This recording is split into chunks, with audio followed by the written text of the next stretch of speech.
Good day, learners. In today's video, you're going to learn how to draw triangles and quadrilaterals based on the measurements of sides and angles and using only your ruler and your protractor. So tuturuan kita kung paano mag-drawing ng triangle and quadrilateral. So without further ado, let us start.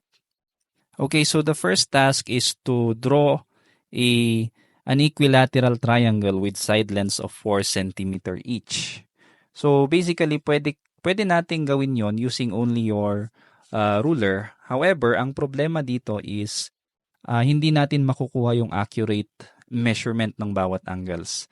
So magiging trial and error lang siya. So ang gagawin natin is to make it more accurate, we will be using both protractor and ruler. So paano yon? First, so since this is equilateral triangle, I hope by now alam na natin yung sum of interior angles ng isang triangle. Okay? So, kung hindi pa natin alam ito, mas maganda ma-explore natin, no? Pero for now, I'll be telling you the sum of interior angles of a triangle which is equal to 180 degrees. Now, since equilateral triangle ang idodrawing natin, alam natin ng equilateral triangle ay pare-parehas ang kanyang sides.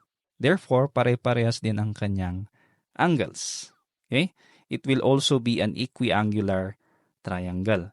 Therefore, itong 180 degrees natin na sum of interior angles, i-divide lang natin sa kung ilan yung angle ng triangle. So, since a triangle has 3 angles, therefore, each individual interior angle will be 60 degrees. Okay? So, 60 degrees each yan. Yan ang kailangan nating angle para makagawa tayo ng equilateral triangle. Okay? So, let's start drawing. Okay, first is mag-drawing muna tayo ng line segment which measures 4 cm. Okay, so using your ruler, okay, in my case, yung ruler ko dito, you have to be careful. Kasi yung unit natin sa ruler, depende yan. In my case, this is millimeter.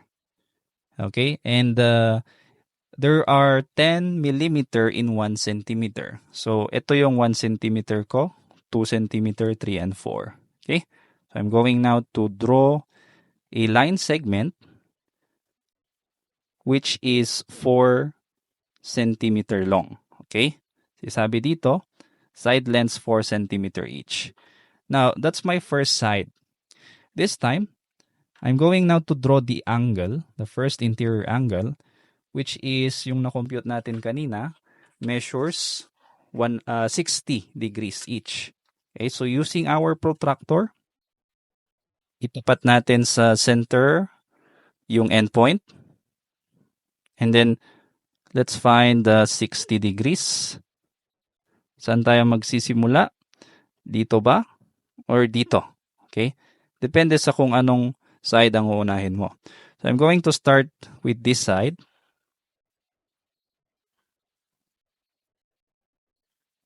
Okay, so, hanapin natin yung 60 degrees. Okay, 60 degrees. From 0, going to 60. And dito po yung point natin. Just leave a mark there. Okay. Okay. Now, using your ruler, you're going to line up yung ating endpoint doon sa marking natin kanina. Okay, yung dot dito kanina. Now, take note, ang side length lang natin is 4 cm. So, hindi natin lalagyan ng line yung buong ito. So, we'll just stop at 40. Okay? So, using your pencil, gawa ulit tayo ng line segment. Yan na yung second side. Okay, now, let's now draw the third side. Okay, syempre, i-connect lang natin yan, di ba? Pero we have to make sure that it is accurate. Okay, so most probably, tama. Okay, 4 centimeter din yung kanyang measurement. So, lagyan na natin ng third segment or third side. Now, using your protractor, you can now check kung 60 degrees bawat angle. Yes, 60 degrees. Itong angle na to, it's 60 degrees. Using this scale, yung nasa taas. And then dito naman sa taas, let's measure. Okay, from 0 to 60, it's also correct. Okay, 60, 60, yun. 60 degrees din siya. Okay, next, check ulit lahat ng angles. Okay, 60 degrees. So this is how you draw an equilateral triangle using your protractor and ruler. In number 2, we are going to draw a right triangle with side lengths 3 cm, 4 cm, and 5 cm. In this case, hindi na po siya equilateral triangle. It is now right triangle. Ibig sabihin, if we remember, no, right triangle means there's one right angle in the interior angle of the triangle. Isa doon sa tatlong angles niya measures 90 degrees. So, pwede tayong magsimula doon sa 90 degrees. Okay? So, gagawa tayo ng angle na 90 degree. But make sure na yung segments na gagawin natin ay nakabase dito sa measurement. So, magawa tayo ng 3 cm na segment. Next, using the protractor, gawa tayo ng 90 degree angle. Okay. So, mark lang natin somewhere here. Dapat may markings tayo doon. Okay. Now, using our ruler,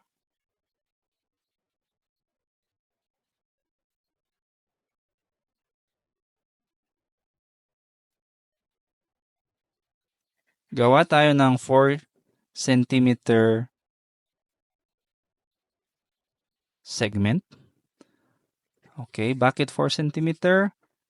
Okay, yung isang side natin is 4 cm. Next, supposedly, dapat yung magiging third side natin is 5 cm. Okay, tignan natin. We are going now to measure the third side. So here, let's see if it will be 5 cm. Okay, ko-connect na natin. And yes, it is 5 cm. Pwede na nating i-connect yung ating segments. Okay? So there you go. That's our right triangle with a measurement of 3 cm, 4 cm, and 5 cm. In number 3, we're going to create a square with side lengths 4 cm each. Okay, but we all know that square has 4 angles and each angle measures 90 degree. All right, or they are what we call, again, right angles. Okay, so gawa muna tayo ng segment measuring 4 cm. So using our ruler.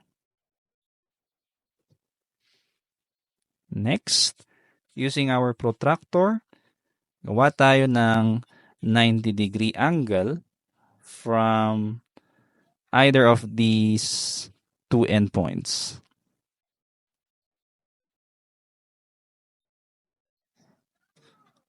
Put markings, kahit that lang. Next, using our ruler, connect natin yung ating endpoint doon sa ating mark, but we will only stop at 4 cm. Okay? Next, again, using our protractor, we will create an angle, 90 degree angle from the second side. Okay, markings. And then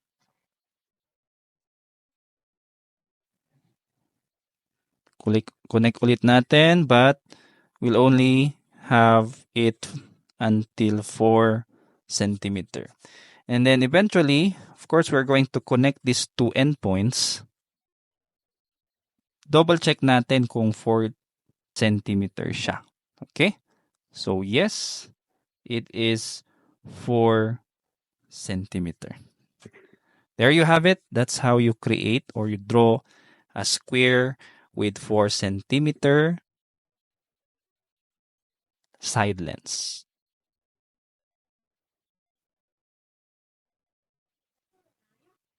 Okay, so this is how we draw equilateral triangle, right triangle, and a square using only our ruler and protractor. So I hope you learned something. See you on the next video. Kung meron kang natutunan sa video na ito, please click the subscribe button to support this channel para mas matulungan ulit kita sa mga susunod mo pang math lessons. Lagi mong tatandaan, ang math ay para sa lahat. At ako si Teacher Van, nagsasabing dito sa Math Isip, lamang ang nag-iisip. God bless and see you on the next video. Bye-bye.